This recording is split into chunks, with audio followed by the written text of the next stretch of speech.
Saan ka man naroroon, mahal ko,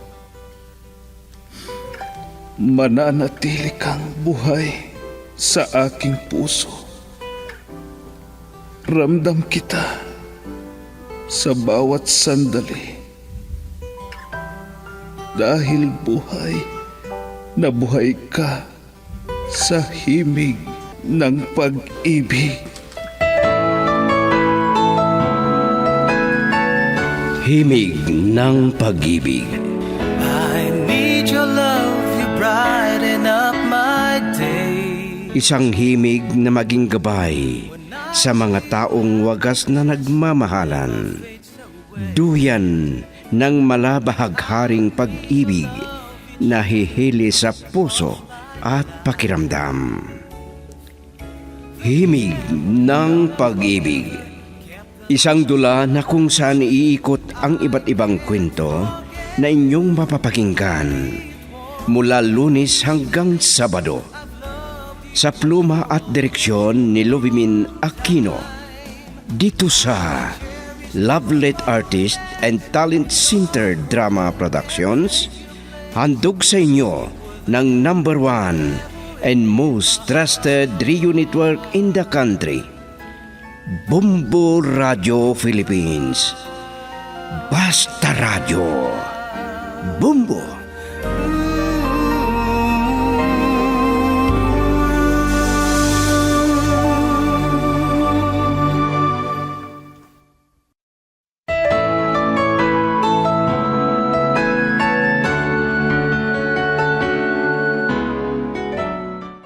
Ang nakaraan, dahil nagtagumpay ang operasyon ng grupo ni Jano, ay may 1 linggo silang bakasyon. Sinabi niya kay Iris na pumayag naman. Samantala, isang plano ang naisipan ni Bert. Inutusan sina Banjo na kidnapin si Iris para iligtas ni Jano at sa kanila patayin. Tumawag din si Benigna sa anak at nalaman niya na totoo ang sinabi ni Ella na pumunta sila ng Baguio na 2. At ngayon, ang pagpapatuloy ng 1 linggong kasaysayan na pinamagatang Dito sa Dibdib. Dito sa dula, Himig ng Pag-ibig. Forever in my heart.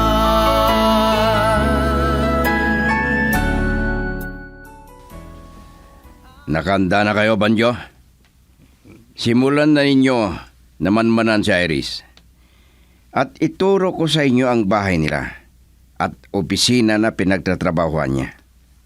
O boss, kahit anong oras. Siguraduhin nyo na magtagumpay kayo, Banjo.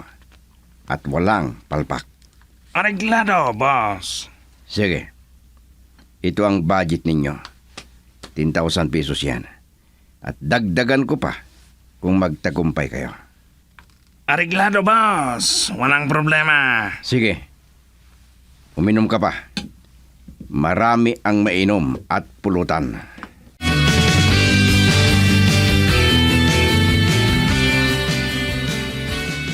Totoo na malamig pa dito sa Baguio. Kahit sinabi nila na marami ng pinagbago ng klima dahil maliliit pa ang mga puno ng pine trees at napalitan ng maraming gusali. Totoo yan. Kaya masarap maglakad. Kahit sa gabi dito. Hindi mo mararamdaman ang pagod mo. Oo nga. Kailangan na madama mo ang sariwang hangin at malamig na klima. Para masabi na pumunta ka dito sa Baguio. Saan pa ang pwedeng pagpasyalan dito kung ganitong gabi? Pupunta tayo sa Harrison. At doon tayo bibili ng mga second hand na damit. Alam ko na yan. Doon sa sinasabi nilang night market. Oo. Puro mga imported ang mga mabibili doon at mura pa. At magaganda. Kung matyaga kang mamili. O sige, sa ibang pagkakataon na. Dahil nararamdaman ko na ang pagod. O sige. Sige. Maglakad-lakad muna tayo doon sa Burnham. Saka na tayo bumalik sa hotel.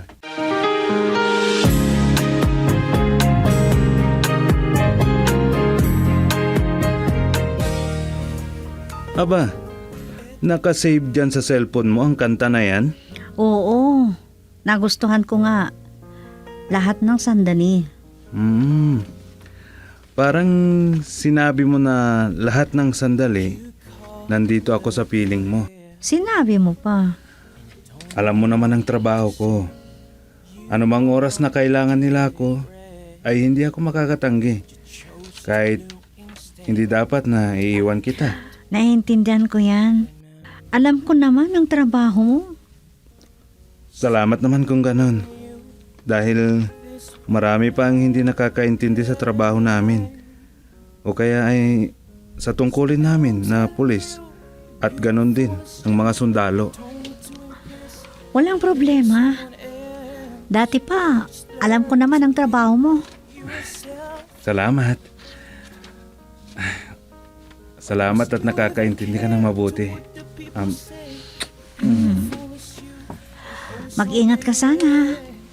Hindi ko gusto na iwanan mo ako. Kung hindi, ikakamatay ko. Yes, ma'am.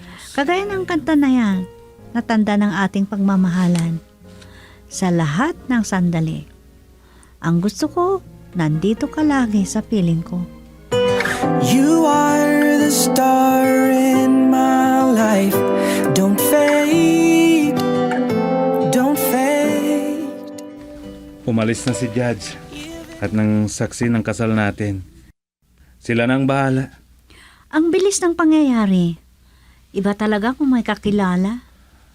Oo, wala namang problema dahil nasa hustong gulang na tayo. Ngayon ay mag-asawa na tayo.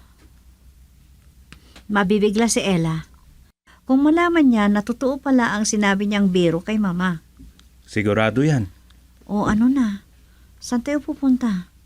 Pagkagaling natin dito sa restaurant. Ikaw, kung gusto mo na mamasyal pa tayo. Oo naman, saka na tayo babalik doon sa hotel. Saan ang gusto mong pagpasyalan natin? Sa mga magaganda at sikat na tourist spot dito. O sige, unahin natin sa Philippine Military Academy, tsaka dun sa mansyon. At doon sa pinakamalaking 10th Commandment tablet in the world. Oo, at dadaan din tayo doon sa Lourdes Grotto. O sige, magbayad na tayo. Para makapunta na tayo sa gusto nating puntahan. Girl, I need you. I need your love.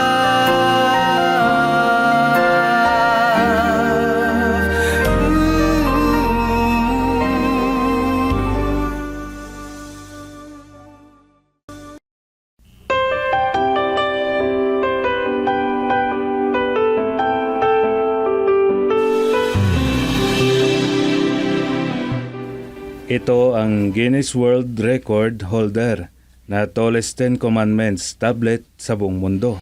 Napakalaki. Yan din ang Diplomat Hotel. Pero nabandona noon pagkatapos ng lindol noong 1990. Hindi pa yan yung sinasabi nilang haunted hotel? Ayon sa kwento, maliban na tumira ang mga pare na banyaga dyan at naging garrison daw ng mga Hapon at maraming pinatay dyan. Ay, nakakatakot. Yan ang balita noon. Maraming pelikula na na-shooting dyan, lalo na ang mga horror. Ganun ba? Halika at magdasal muna tayo dyan sa itaas at punta tayo dyan sa Diplomat. Hindi kaya nakakatakot yan? Paanong nakakatakot? Araw naman. Kung may kaluluwa siguro dyan, siguro sa gabi sila magpaparamdam. O sige na, pumunta na tayo. Tsaka tayo magdasal. At mamasyal tayo ulit. Sandali lang. May tumatawag. Sino yan? Si Hepe. Sandali lang ha.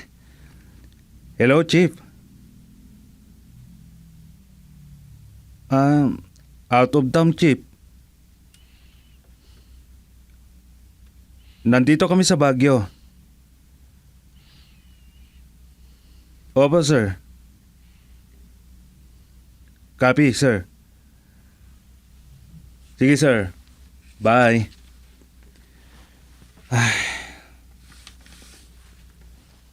Han? Oh, bakit? May emergency operations kami. At gusto ni Chief na ako ang mangunguna sa nasabing operations kontra sa grupo ni Bert Magno. Ano? Sorry, pero hindi na tayo makakapasyal pa. Okay, naintindihan kita. Okay lang ba? Oo. Salamat.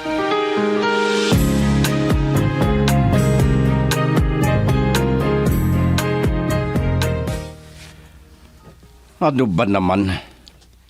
Hanggang ngayon, wala pang magandang ibabalita mo sa akin.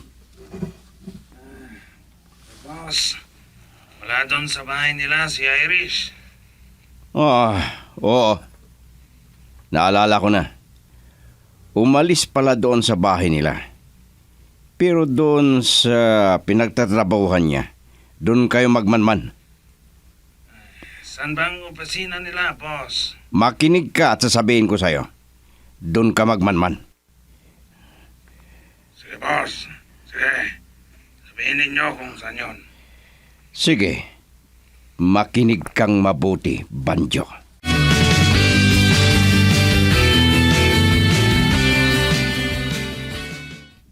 Okay ka lang ba? Hindi ka umimik. Alam ko na nabitin ka sa ating pamamasyal. Huwag kang mag-alala. Naintindihan ko. Call of Duty yan. Duty first. Sigurado ka? Oo. Iba ang iniisip ko. Ano yun? Ang binigay na operations ninyo, paano kung magkarap kayo ni Bert? Walang magagawa. Kung hindi siya susuko at mapipilitan kami na gumawa ng huling paraan. Get him, dead or alive. Hindi naman pwede na itataya ko ang buhay ko sa kanya. Kailangan kong ipagtanggol ang sarili ko. Mag-ingat ka. Natural. Lalo na at bagong kasal pa tayo. At wala pa akong junior. Si Ella itong tumatawag. O sige, sagutin mo. Sigurado. Magtatanong na naman yan.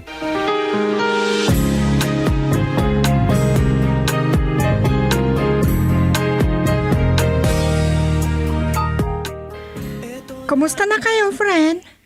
Okay lang. Pauwi na kami. Ano? Aba, ilang araw pa lang ninyo dyan. Ano bang problema? Call of Duty ni Jano. Ang ibig mong sabihin? Akala ko, 1 linggo ang bakasyon niya. Oo nga, sana. Pero tumawag ang hepe nila. May operasyon daw sila. Kontra kay Bert Magno. At ang gusto ng hepe nila, pangunahan ni Jano ang operations. Ano? Nako, di bitin ang bakasyon ninyo. Hindi pa ba kayo nakapasyal? Nakapasyal naman ng konti. Ang KJ naman. Medyo, pero okay lang naman. Ngayon, alam mo na ang buhay ng pulis, ang ibig kong sabihin. Oo. Dati naman alam ko yan. Bakit hindi ko ba alam? Okay. Oo nga pala. May sasabihin ako sa'yo mamaya. Dahil daanan ko dyan ang mga damit ko at kagamitan ko dyan. Ha? Bakit? May problema? Wala, basta. Magkwentuhan na lang tayo pag nakarating na kami dyan. Oh, parang may kakaiba sa ikukwento mo sa akin ah. Sana all. Anong sana all? Pilya ka talaga. Ano bang iniisip mo? Sige na. Hintayin na lang kita dito. Bye. Girl, I need you. I need your love.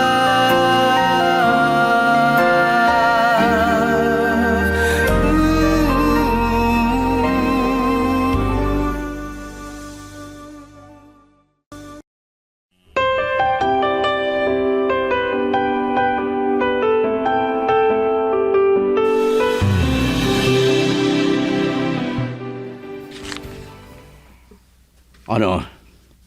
Pumunta ka sa opisina nila. Boss, nagtanong ako doon. Sinabi ko na pinsan ko at nanggaling sa probinsya. Ganon ba? Nakalib daw, boss. Ano? Kaya wala siya ngayon. Isang linggo raw. Ha? Ang palagay ko, boss, ay magkasama sila ni Teniente Tocate. Sige. Pumunta ka sa bahay nila at magmanman ka doon. Sige, boss. Saan ba ang bahay nila? At pupunta kami doon. Sige, makinig ka. Sabihin ko kung saan ang bahay ng Teniente Tugadi na yun.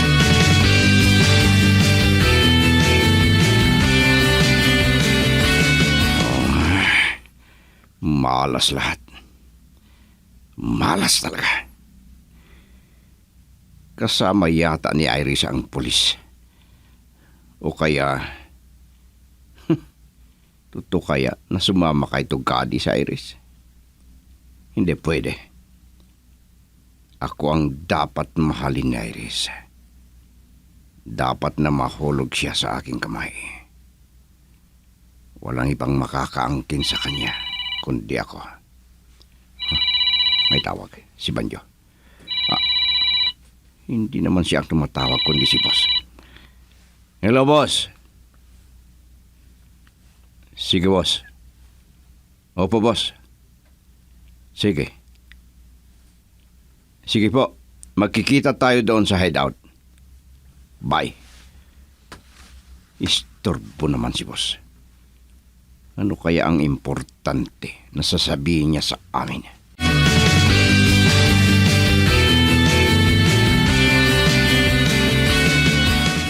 Magkasama si Iris at si Jano na pulis. Sigurado, wala na akong pwedeng magawa kung hindi tanggapin ang lahat. Hindi na maiwasan o kaya kapalaran na niya ang mahulog sa isang pulis. O, sino kayang tumatawag sa cellphone ko? Si Bert. Hello? Ma'am Benigna, may gusto sana akong itanong. Ano yan? Hindi pa ba umuwi dyan si Iris sa bahay niyo? Hindi pa. Pero pumunta sila doon sa Baguio kasama si Jano. Ano? Ang walang hiyang Jano na yun. Sorry, Bert. Siguro, tigilan mo na si Irish. Ha? Sa palagay ko, hindi na natin mahahadlangan yung dalawa. Alam ko na may nangyari na sa kanila habang nandoon sila sa Baguio. Hindi pwede. Walang ibang makakaangkin sa kanya. Dapat na mahulog sa kamay ko si Iris. Ako lang. Ano? Aagawin ko siya kay Jano. At patayin ko ang demonyo na yon. Bert, iho. Tanggapin mo sana na hindi kayong magkapalaran. Hindi pwede, Ma'am Benigna. At sandali. Bakit ganyan ang sinasabi niyo?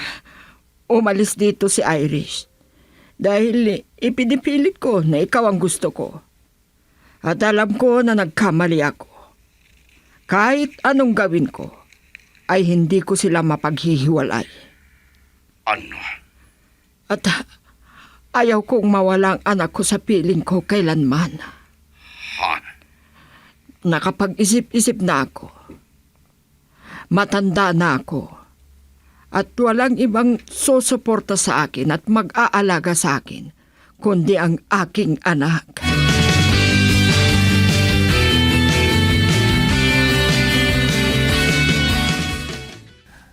Nakauwi na tayo. Nandito na tayo sa harap ng bahay nila Ella. Maaga tayong nakarating dahil maaga rin tayong umalis doon sa Baguio. Bumaba na tayo. Kunin natin ang mga gamit ko. O sige, susunod na ako. At tawagan ko sandali si Hepe. Sasabihin ko na nandito na ako sa lungsod. Sige na. Andyan na si Ella, oh. Wala kasi kaming pasok ngayon at linggo. Ako na lang ang magdala ng mga bagahe natin. O sige na nga. Okay, Sandali lang at tatawagan ko si Epe.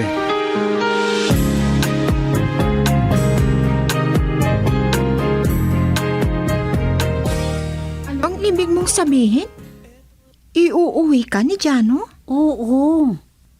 At para sabihin ko sa'yo, ako na si Mrs. Iris Tugadi. Really? Wow! Oo. Alam mo, kahapon lang kami napakasal sa kaibigan niyang Jazz. Kung ganun, nagkatotoo ang biro ko kay Tita Benigna na nag-honeymoon kayo sa Baguio. Kung ano-ano naman kasi ang sinasabi mo kay Mama. Ano pa? Okay lang ba na ganito ang buhay mo? I mean, ngayon na mag-asawa na kayo, hindi na niya mapag-isang oras niya, kundi kaagaw mong trabaho niya bilang pulis. At iba ang trabaho na yan o kaya profesyon niya. Oo naman, may question ba dyan? Hindi ako nagpakasal sa kanya na maging problema yan. Tanggapin ko kung sino siya. Lahat tungkol sa kanya, pagkatao niya, at kanyang profesyon.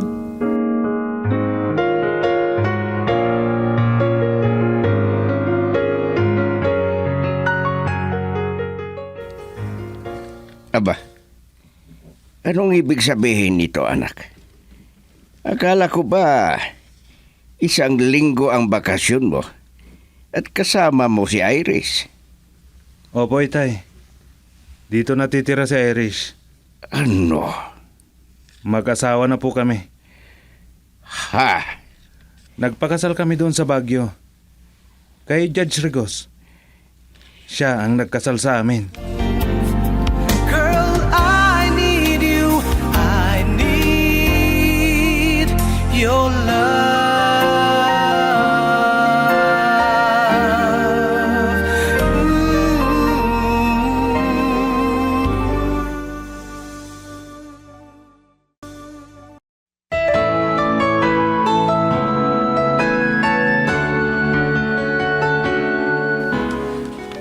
Ano ang mga susunod na mangyayari? Mga giliw naming tagapakinig, sundan bukas ang karugtong ng isang kwento na pinamagatang Dito sa Dibdib. Dito sa ating dula, Himig ng Pag-ibig. Isinulat at direksyon, Lubimin Aquino Sr. Handog sa inyo ng #1 and most trusted radio network in the country, Bumbo Radio Philippines. Basta Radio. Bumbo. I've loved you for a long